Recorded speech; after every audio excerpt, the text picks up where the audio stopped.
Right.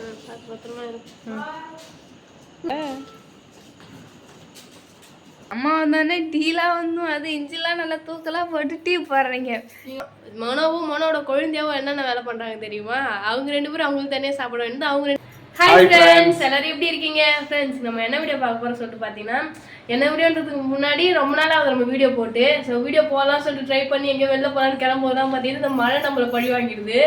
எப்போதான் மழை பெய்யணும் அப்படின்னு சொல்லிட்டு தோணுதோ அப்போதான் பெய்ய மாட்டேங்குது ஃப்ரெண்ட்ஸ். நம்ம எதிர்பார்க்காத நேரத்தில் எதிர்பார்க்காத விதமாக பெஞ்சிருது. இன்னைக்கு ஃபுல்லாக வந்து பார்த்தீங்கன்னா மழையோட தான் ஃப்ரெண்ட்ஸ் நாங்கள் இருக்கோமே. இதில் என்ன ஸ்பெஷல் சொல்லி பார்த்தீங்கன்னா, அம்மாவும் பாப்பாவும் நம்ம வீட்டுக்கு வராங்க. அதுதான் ரொம்ப ஸ்பெஷலு. அந்த வீடியோ தான் ஃப்ரெண்ட்ஸ் நம்ம பார்க்க போகிறோமே. உங்கள் ஊர்லலாம் மழை எப்படி சொல்லிட்டு மறக்காமல் கமெண்ட்ஸில் சொல்லுங்கள். எங்கள் ஊரில் வந்து பார்த்தீங்கன்னா அடி மழை பிச்சுக்கிட்டு அடிக்குது. தோணி தொடங்கி இப்போ தான் நான் துணி துவைச்சி போட்டேன். துவைச்சி எங்கே போட்டேன்? மேலே போட்டிருக்கியா? எல்லாமே உள்ளே துணி காயுது. மேலே போட்டேன், வெயில் அடிச்சுது. திரும்ப வந்து அவ்வளோ மழை பிச்சுக்கின்னு வந்துருச்சு. போய் மழையில் நனைஞ்சு நான் துணி எடுத்துட்டு வந்து உள்ளே போட்டு வச்சிருக்கேன். மழை காலம்னாலே துணி துவைக்கிட்டாலே இந்த மாதிரி பிரச்சனை தான் ஃப்ரெண்ட்ஸ் வருமே. இப்போ வந்து அதாவது அம்மா வரேன்னு சொல்லியிருக்காங்க. வரட்டும். அவங்க வந்ததுக்கப்புறமா ஜாலியாக ரொம்ப நாளுக்கு அப்புறம் வந்து பார்த்தீங்கன்னா அம்மா கூட தங்கச்சி கூட உட்காந்து ஜாலியாக கதை பேசிட்டு இருக்க போகிறோம். அது வந்து பார்த்தீங்கன்னா ரொம்ப சந்தோஷமாக இருக்கும். ரொம்ப நாள் ஆகுதுல்லையே நீங்கள் வந்து என் அம்மா கூட பார்த்து. அதனால வந்து பார்த்தீங்கன்னா இப்போ பாருங்கள், இதில் என்ன முக்கியமான விஷயம் சொல்லிட்டு பார்த்தீங்கன்னா, அம்மா மட்டும் பாவம் ஃப்ரெண்ட்ஸ் தனியாக வந்து வராங்க. ஏற்கனவே தங்கச்சி நம்ம வீட்டுக்கு வந்துட்டா. அவள் நான் இன்னொன்று சொல்லியிருந்தேன் இல்லையா, அவள் வந்து இப்போ இதுக்கு ட்ரைனிங் போகிறா, ஹாஸ்பிட்டலில் வந்து ட்ரைனிங் போகிறா. ஹாஸ்பிட்டல் முடிஞ்சு திரும்ப நம்ம வீட்டுக்கே வந்துட்டா. நான் இங்கே நேரம் வந்து அம்மா பஸ் ஏறி வராங்க அப்படின்னு சொல்லிட்டு அவள் இங்கே வந்துட்டா ஃப்ரெண்ட்ஸ். யூனிஃபார்மோட இன்னும் உட்காந்து கட்டுறா. ட்ரெஸ்ஸாவது மாற்றிட்டுனா இல்லை என் யூனிஃபார்மோட தான் இருப்பேன், வீட்டில் போய் தான் மாற்றுவேன் அப்படின்னு சொல்லிட்டு இருக்கா ஃப்ரெண்ட்ஸ். ஏன்னு சொல்லிட்டு பார்த்தீங்கன்னா, நம்ம நைட் ஆகிடுச்சு வீட்டுக்கு போகாதீங்க காலையில் போங்க அப்படின்னு சொல்கிறேன்.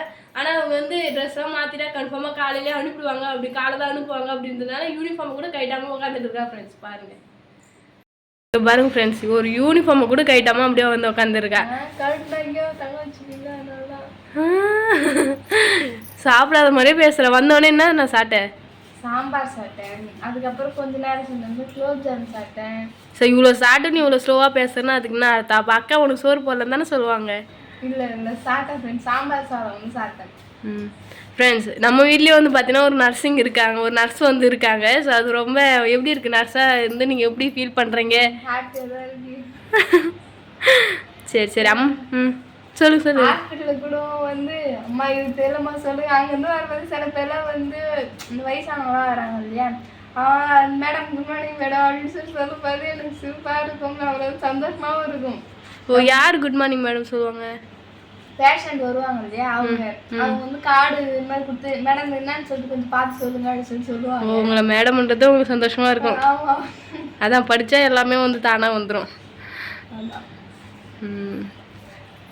இன்னும் கொஞ்ச நாள் கழிச்சு உங்களோட ட்ரைனிங் எக்ஸ்பீரியன்ஸ் என்னன்னு சொல்லிட்டு எங்ககிட்ட ஷேர் பண்ணணும், ஓகேவா? சரி அம்மா வாட்டு பார்க்கலாம். எந்த அளவுக்கு துணி வந்து காய விட்டு வச்சிருக்க சொல்லிட்டு இது பாவம் அம்மா வேற பயப்பட போகிறாங்க எப்படி வருதுன்னு தெரியாமல்.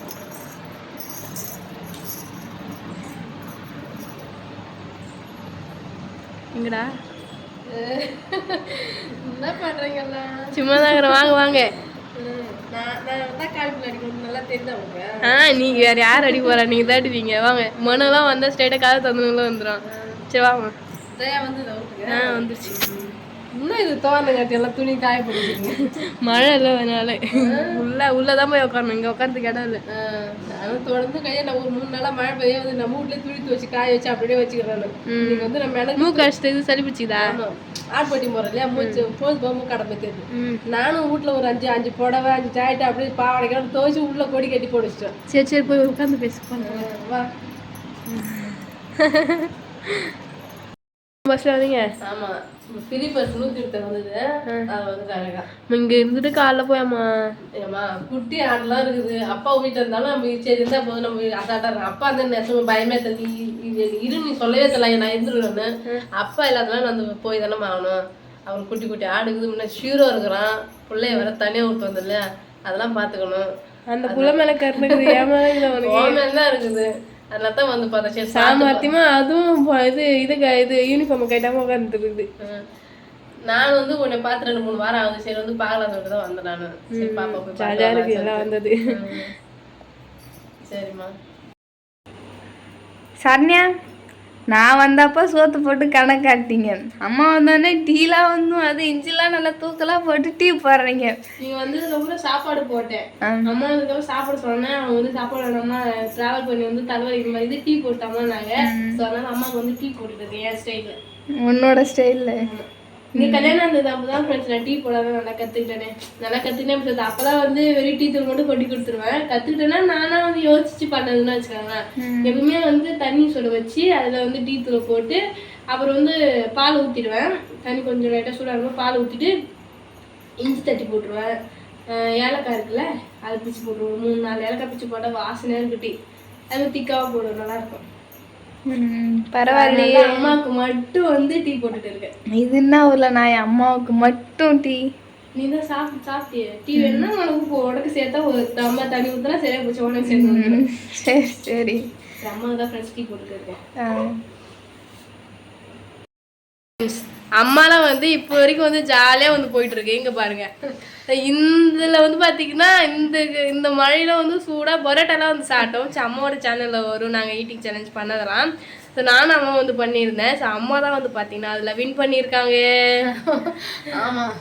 ஸோ ஜாலியாக இருந்தது. ஸோ ரொம்ப நாள் சாப்பிட்டோம்னா வாயெல்லாம் காரமாக சொல்லிட்டு கொஞ்சம் இல்லை பொறுத்து சாப்பிட்டா. நான் வந்து அடிச்சு தூள் கிளப்பிட்டேன். ஸோ ஜாலியாக இருந்தது ஃப்ரெண்ட்ஸ். ஜெயஸ்ரீலாம் வந்து பார்த்தீங்கன்னா ஜெயஸ்ரீ தான் எங்க கூட வந்து அப்படியே எங்களை ஆகுன்றது. அவரும் தான் மனோ நாங்கள் எல்லாமே கும்பலாக இருந்து டைம் அம்மா தங்கச்சி அப்புறம் இவங்களும் எங்க கூட வந்து டைம் ஸ்பெண்ட் பண்ணுறது ரொம்ப ரொம்ப ரொம்ப ரொம்ப ஹாப்பியாக இருக்குது. எனக்கும் உண்மை உங்களோட இன்னைக்கு வந்து 2 நிமிஷம் உங்களோட எனக்கு ரொம்ப பிடிச்சிருக்குது. எனக்கு சரண்யா அப்பா கூட ஜெயஸ்ரீ அப்பா கூட இருந்து நம்ம பொண்ணுன்ட்டு அப்படி ஒன்று ரொம்ப நாள் பார்க்காத வந்து ஒன்று பார்க்குறதா எனக்கு ரொம்ப பிடிச்சிக்குது. அவங்களோட இருக்குது எனக்கு ரொம்ப சந்தோஷமாக இருக்குது. ஸோ நாங்கள் வந்து பார்த்தீங்கன்னா பரோட்டாவோட முடிச்சுக்கிட்டோம். மனோவோட குழந்தையாவும் என்னென்ன வேலை பண்ணுறாங்க தெரியுமா? அவங்க 2 பேரும் அவங்களுக்கு தனியாக சாப்பிட வேண்டியது, அவங்க 2 பேரும் ஒன்றா சாப்பிட்றாங்க. எங்களை மட்டும் நான் நினச்சேன் வரைக்கும் வர அவங்க சாப்பிட்டுமே சாப்பிட்டதுக்கப்புறம் மீட்டிங் சேலஞ்ச் வச்சுருக்காமே சொல்லி நினச்சேன். ஆனால் இப்போ தான் தெரியுது, இப்போ எங்களை வரைக்கும் உட்கார வச்சுட்டு அவங்களுக்கு பிடிச்ச சாப்பாடை வாங்கிட்டு வந்து சாப்பிட்டுட்டு இருக்காங்க ஃப்ரெண்ட்ஸ். அம்மா பார்த்து போயிட்டோங்க. பாய் பாய். நீ தானே காலேஜ் தான் வர இங்கே இருமானா போறேன்றீங்க. இதுதான் எனக்கு ஆசை. அப்பா வீட்டில் தொடங்கி நாங்கள் வீட்டை பார்த்துருவோம். நாங்கள் வந்து ஆடு மாடுது இல்லையா, முக்கால்வாசி அது எங்கள் மனசுக்கு பூரா ஆட்டு மாட்டுக்கு தான் இருக்குது. அதெல்லாம் போய் மணி 9 ஃப்ரெண்ட்ஸ். இப்போ வந்து மழையா சேர்ந்து எவ்வளவு வீட்டுக்கு போறேன் குளிர். அது நினைச்சாதான் பயமா இருக்கு. 10 நிமிஷம் போயிடும், 15 நிமிஷத்துல போயிடும். பாய் பாய் பாய் பாய். சரி பத்திரமா இருந்துக்கும். சரி கொஞ்சம் பார்த்து பத்திரமா சேஃபா போயிட்டு சேஃபா ஊட்டி வந்து சேருங்க. நாங்கள் ஒருத்தருக்கு தனியாக இருக்கிறோம், நாம வச்சுக்கேன். சரி பாய். பாய். பார்த்து பத்திரமா இருக்கும். இனி நான் பாய் கட்டுறேன். சரிம்மா பார்த்து போயிட்டாங்க. என்ன சார், அம்மாலாம் ஊருக்கு போயிட்டாங்களா? நைட்டே வந்து ஊருக்கு போயிட்டாங்க. இன்னைக்கு வந்து காலைல எழுந்து நாங்கள் வந்து வீட்டு வேலை செஞ்சுட்டு நேற்று சடிச்சு வந்து சாம்பார் தான் ஃப்ரெண்ட்ஸ் நேற்று வச்சேனே. ஸோ அது காலையில் சாப்பிட்டுட்டு திரும்ப மதியம் காலேஜ் போயிட்டு வந்து அது பேர் என்னன்னா கத்திரிக்காய். எண்ணெய் கத்திரிக்காய். ஆமாம், அது செஞ்ச ஃப்ரெண்ட்ஸ். அதெல்லாம் வந்து சாப்பிட்டோம். அம்மா நைட்டே வந்து சாப்பிட சொல்லியிருந்தேன். அவங்க வந்து இதில் ஈட்டிங் சேலஞ்சுக்காக வெயிட் பண்ணியிருந்தாங்க. எங்களுக்கு தான் அவங்க தான் ஃப்ரெண்ட்ஸ் எங்களுக்கு ட்விஸ்டே வச்சுது ஈட்டிங் சேலஞ்ச் பண்ணலாமா சொல்லிட்டு. ஸோ அப்புறம் தான் போயிட்டு வெளியில் போயிட்டு பரோட்டா வாங்கிட்டு வந்தார். இந்த பரோட்டா நானும் அம்மா வந்து சாப்பிட்டோம். நிறைய பேர் வந்து அந்த கமெண்ட்ஸில் நான் படித்து பார்த்தேன். நான் வந்து வெயிட் போட்டேன்னு சொன்னாங்க. உண்மையாக ஃப்ரெண்ட்ஸ் பார்த்துட்டு சொல்லுங்க நான் வந்து வெயிட் போட்டிருக்கேன்னா என்னன்னு சொல்லிட்டு. எனக்கும் லைட்டாக அப்படி தான் ஃபீல் ஆகுது. ஏன்னா நிறைய பேர் வந்து இப்போ நமக்கு அதான் ட்ரெஸ்லாம் ஆர்டர் பண்ணுறாங்கல்ல, அவங்கள கூட ஏதாவது டவுட்னா வந்து ஃபோன் பண்ணி கேட்பாங்க. அவங்க சொல்லுவாங்க வீடியோஸ்லாம் நல்லா இருக்கு அப்படின்னு சொல்லிட்டு நீ கொஞ்சம் வெயிட் போட்டோமா அப்படின்வாங்க. அதை கேட்கும்போது சந்தோஷமா இருக்கும். நானும் ஆனால் எனக்கும் லைட்டாக ஃபீல் ஆகுது. உனக்கு எப்படி ஒன்று இருக்குது? எனக்கும் லைட்டாக ஃபீல் ஆகுது தான், லைட்டாக தான் ஆகும், ஒன்றும் அந்த அளவுக்கு தெரியல. சொல்ல யார் வின் பண்ணது? நான் இல்லை அம்மா. விட்டு கொடுத்துட்டே உண்மையாலுமே ஜெயிச்சிட்டாங்களா? உண்மையாக அவங்க தான் ஜெயிச்சாங்க. நான் கொஞ்சம் பொறுமையாக சாப்பிட்டு இருந்தேன். என்னோட லிமிட் உனக்கே தெரியும். என்னோட லிமிட் என்ன சொல்லு? மிஞ்சி போனால் 3 பரோட்டா சாப்பிட்றதே அதிகம். அதே சாப்பிட மாட்டேன், 2.5 பரோட்டா சாப்பிடுவேன். ஆனால் போட்டி வச்சது 4 பரோட்டா. அதனால அம்மா தான் ஃப்ரெண்ட்ஸ் ஜெயிச்சாங்களே. அம்மா வந்து 3 சாப்பிடுவாங்க, 1 எக்ஸ்ட்ரா வந்து சேர்த்து சாப்பிட்டாங்க. நான் 2 சாப்பிடுவேன். ஆனால் 2 என்னால் எக்ஸ்ட்ரா வந்து சாப்பிட முடியல ஃப்ரெண்ட்ஸ். அதனால் இந்த போட்டியோட வெற்றியாளர் வேறு யாரும் இல்லை, அம்மா தான். ஸோ அந்த ஈட்டிங் சேலஞ்ச் வந்து அவங்க அம்மாவோட சேனலில் வந்து போட்டிருக்கோம். நாங்கள் வந்து பார்த்தீங்கன்னா ஜாலியாக இருந்துச்சு. ஆனால் நேற்று வந்து அம்மா வந்ததுலேயே ரொம்ப ஜாலியாக இருந்துச்சு. ஏன்னா நாங்கள் 2 பேர் மட்டும் தான் தனியாக இருக்கோம் இல்லையா. நாங்கள் 2 பேர் மட்டும் வந்து ஒருத்தர் பார்த்துக்கிறத விட வெளியிலேருந்து யாராவது வந்தாங்கன்னா எனக்கு ரொம்ப ரொம்ப ஹாப்பியாக இருக்கும். உனக்கு எப்படி மனம் இருக்கும்? ரொம்ப ஹாப்பியாக இருக்கும். அதே சமயம் அவங்க இருந்துட்டு போயிட்டாங்க அப்படின்னா ரொம்ப கஷ்டமாக இருக்கும். என்னடா இது இவ்வளோ நேரம் ஜாலியாக சிரிச்சு பேசி ரொம்ப கலகலன்னு இருக்குமே, யாருமே இல்லை சொல்லிட்டு ரொம்ப அழுதுருவேன். மனோட தான் நிறைய டைம் வந்து அழுதுருக்கேன் ஃப்ரெண்ட்ஸ். இதனால வீட்டுக்கு ரம்மையாக குணசந்தெல்லாம் வந்தாங்கன்னா அந்த விஷயத்தில் நான் சொல்லியிருப்பேன். அவங்களாம் வந்து திரும்ப ஊருக்கு போயிட்டாங்க அப்படின்னா நான் அங்கேருந்து வரும்போது விட்டுட்டு வரும்போது அழுதுகிட்டே வருவேன். இந்த வீட்டுக்குள்ள வரது எனக்கு ரொம்ப கூட பிடிக்காது. ஐயோ யாருமே இல்லாமல் எப்படி போய் உட்காந்து தனியாக இருப்போமே சொல்லிட்டு சமத்தியாக அழுவேன் நான். மனம் வந்து பார்த்தீங்கன்னா அவ்வளோ ஒருத்தர் ஃபீல் பண்ணுவார். கஷ்டமாக தான் இருக்கும். அப்புறம் ரொம்ப சந்தோஷமாக இருக்கிறோம், திடீர்னு எல்லாரும் போயிட்டாங்க, தனியாக இருக்கிற மாதிரி இருக்கும். அது ஒரு கஷ்டம்தான். அவ்வளோ ஃப்ரெண்ட்ஸ் சூப்பராக வந்து பார்த்தீங்கன்னா நேற்று டே வந்து போச்சு. அம்மா பாப்பாவோட டைம் ஸ்பெண்ட் பண்ணது ரொம்ப சந்தோஷமாக இருந்துச்சு. ஸோ அதான் ஃப்ரெண்ட்ஸ், இந்த வீடியோ உங்களுக்கு பிடிச்சிருந்தா லைக் பண்ணுங்கள், ஷேர் பண்ணுங்கள், கமெண்ட் பண்ணுங்கள். மறக்காம சரண்யா மனோராஜ் யூடியூப் சேனல் வந்து சப்ஸ்கிரைப் பண்ணுங்க. இப்போ வந்து போயிட்டு நெக்ஸ்ட் சூப்பரான மீட் பண்ணலாம். டாடா பாய். டாடா பாய்.